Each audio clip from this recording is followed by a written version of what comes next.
В Бишкеке при участии председателя Верховного суда Кыргызской Республики Замирбека Базарбекова проведен круглый стол на тему состязательности и равенства сторон в уголовном процессе, состояния и перспективы. Председатель в своей речи отметил, что состязательность и равенство сторон напрямую связаны со степенью объективности, всесторонности и полноты рассмотрения дела, что влияет на справедливость принимаемых судебных решений. Однако следует признать, что данный принцип в рамках действующего уголовно-процессуального законодательства осуществляется не в полной мере, что зачастую приводит к ушемлению прав участников уголовного процесса.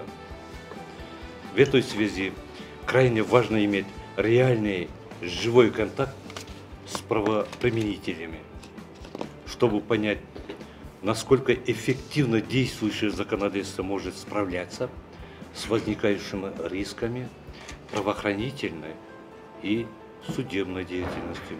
В ходе круглого стола судья Верховного суда Кыргызской Республики Кейншбек Токтомамбетов в своем выступлении остановился на реализации принципа состязательности и равноправия сторон при осуществлении правосудия в уголовном процессе. Заведующий отделом администрации главы государства Бекбосун Апсатаров в своем выступлении затронул проблематику в реализации принципа состязательности в уголовном судопроизводстве. Также были выступления на актуальные вопросы по заявленной теме круглого стола судей местных судов, представителей Генеральной прокуратуры, адвокатуры, правовой клиники «Адилет» и экспертного сообщества. Отмечаем, что организаторами круглого стола выступили Верховный суд Кыргызской Республики, Общественное объединение Ассоциация судей Кыргызской Республики и программа Европейского союза «Верховенство права в Кыргызской Республике. Вторая фаза».